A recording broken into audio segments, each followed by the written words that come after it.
İşte bu insanlıktır. İşte hangi dinde olursa olalım bu dinlerin gerekçesidir. Onun için biz hiçbir zaman umutsuzluğa kapılmadık. 4 senedir zalim Çin'i kendisi hiç kendini bilecek durumda değil. Daha da şımarıyor. Bütün dünyayı, sadece Doğu Türkistan'ı değil, bütün dünyayı ben yöneteceğim diyor. Belki Doğu Türkistanlıların değerini bilmiyorsunuz ama Doğu Türkistan aslında bir kale gibi Çin'in karşısında durmaktadır. Eğer Çin Doğu Türkistan'ı silip süpürürse o zaman Çin'in gerçek yüzünü o zaman göreceksiniz. Ve o zaman daha gelmeden de Çin'in şöyle bir ideolojisi tarihten beri Türklerle, özellikle Türk, çünkü komşumuz zaten Çin, Türklerin ata yurdu Doğu Türkistan ve o bölgeler, Çin'in aslı sınırları diyor ya, ey Çin sen diyorsun ya Doğu Türkistan yani Sincan dediğin o yer azelden beri benim diyoruz. Ama biz Türkler, biz azelden beri hür yaşadık, hür yaşarız deriz.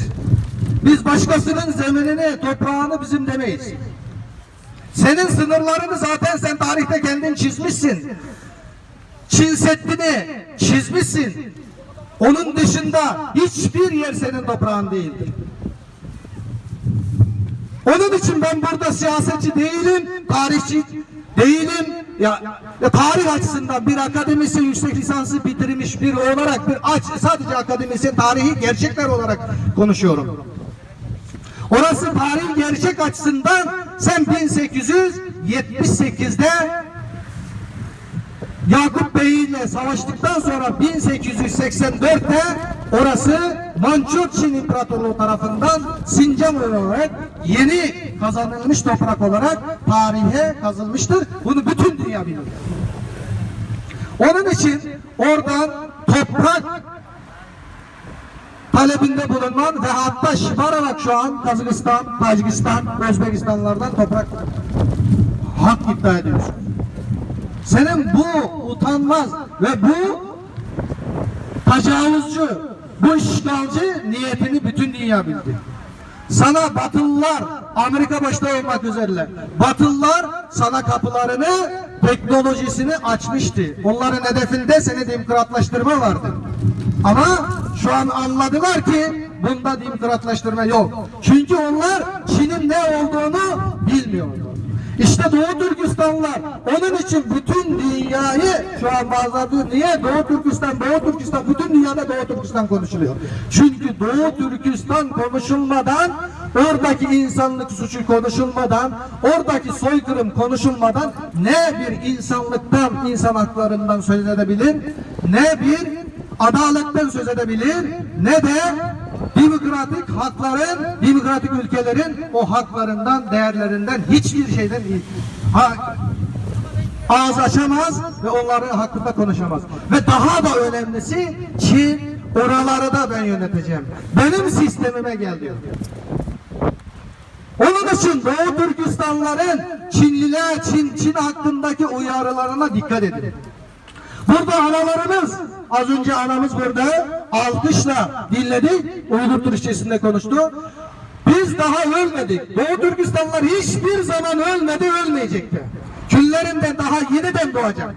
Ama buna maalesef şu an biz aciz kaldığımız için kardeşlik açısından Türkiye'nin bize sahip çıkması, bütün Türk aleminin, eğer İslamlık açısından bakarsak bütün İslam aleminin, eğer insanlık açısından bakarsak bütün insanlığın bize sahip çıkması kendi açısından da bir insanlık sorumlusudur.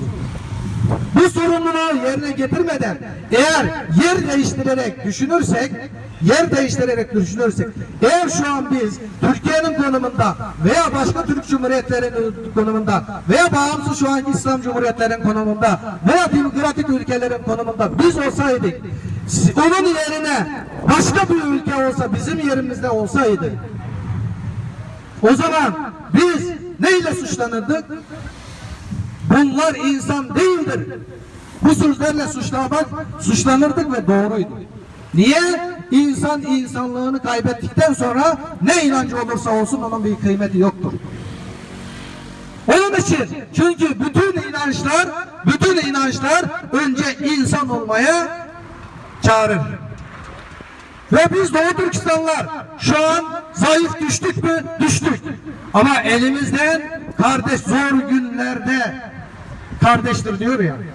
Biz zora düştüğümüz zaman kardeşlerimiz sırtını dönerse ondan sonra kalkıp da başka ülke yılana sarılan kardeşine kalkıp söz etmek bu bize yakışmaz. Onun için Doğu Türkistanlıların bu kadar gayretine karşı bir duruş sergilemenizi istiyoruz. Çünkü bu kadar buradaki bekleyenler ve binlerce beklemiştik buradaki polis arkadaşlar bilir. Bunlar bütün canını tehlikeye atarak, bazen arkadaşlar diyor ben şu makalemden dolayı Çin'den uyarı aldım ya da şuradan buradan uyarı aldım. Bizim sadece uyarı değil, direkt bizim canımıza tehdit var. Aramızdaki kardeşlerimizi trafik kazasından gideceksin.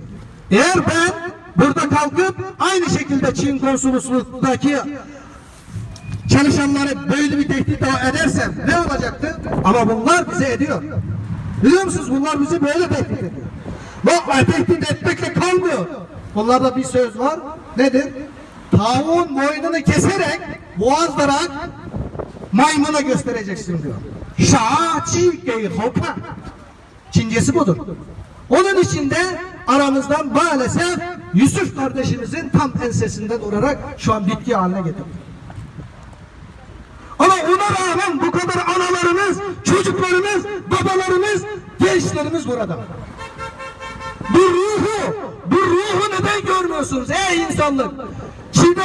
Çin'den uyaran Doğu Türkistanlılar sadece kendi menfaati için değil, adım adım bütün devletlere nasıl sinsice girdiklerini, orada camiler yakarken, onlara, Müslümanları öldürürken bir taraftan da Filistin'de yanında yer almış gibi gözüküp bu kadar ikiyüzlü çalıştığını Çin'in görmüyor musunuz?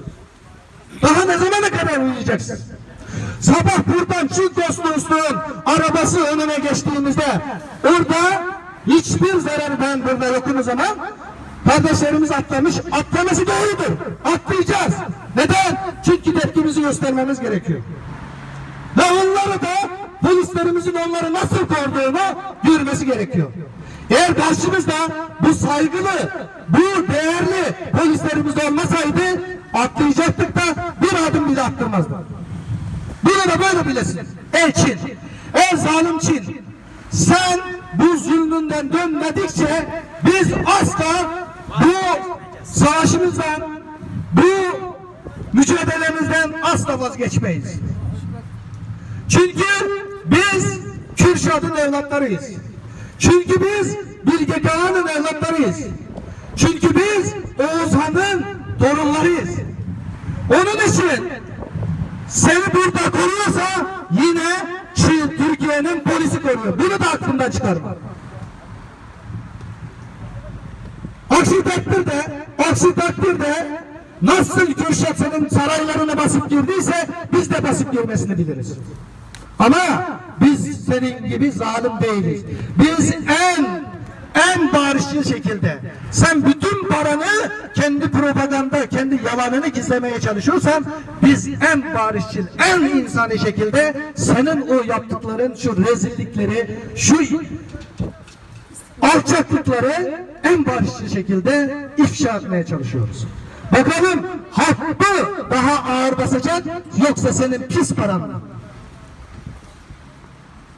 İnsanlık için para bir yere kadardır.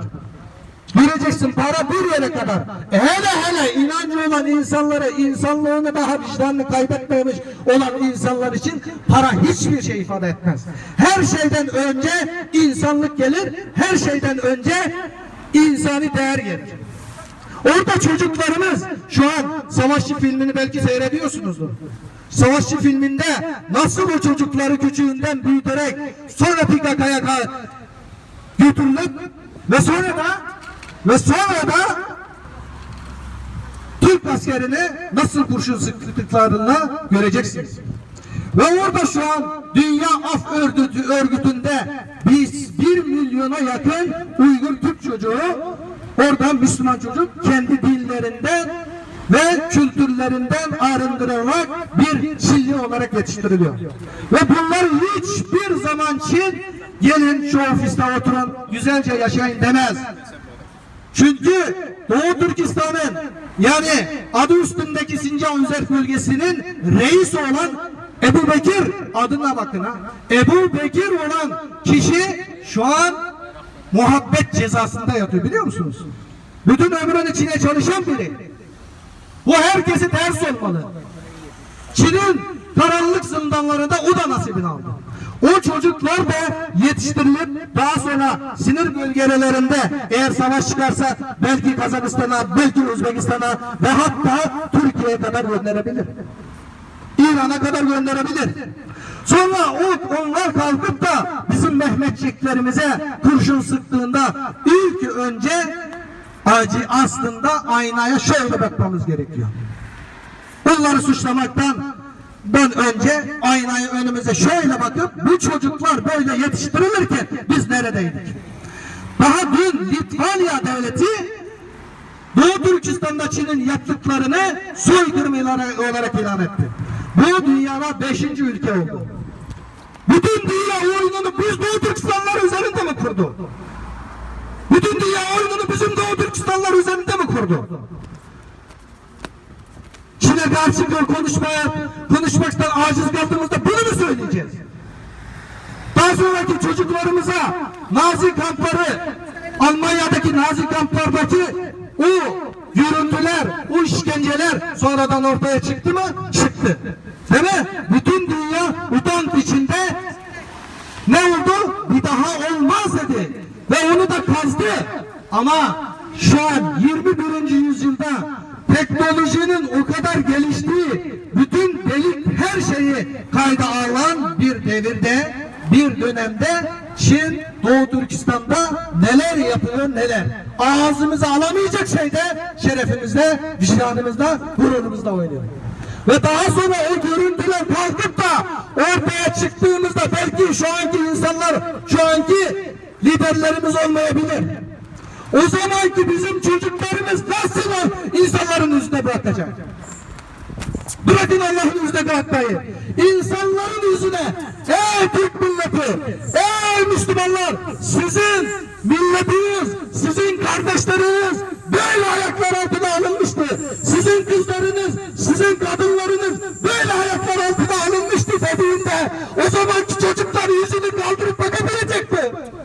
Neden uyanmıyorsunuz? Çin'in biz parasını bizim değerlerimizin üstünde mi kaldı? Bizim insanlığımızın üstünde mi kaldı? Ama bütün dünya sırtını bize dönse de biz hiçbir zaman önümüzü Çin'e karşı mücadelemizi asla vazgeçmeyeceğiz. Ve Çin'den de bunun hesabını sormadan da Allah'tan o dünya edip her zaman ettiğimiz duadır. Bu hesaplaşma sakın ve sakın bizim çocuklara kalmasın. Bu hesaplaşmayı canımızı ey Allah'ım sana teslim etmedikçe bize nasip et diye dua ediyoruz. Bize nasip et ya Rabbi diye dua ediyoruz.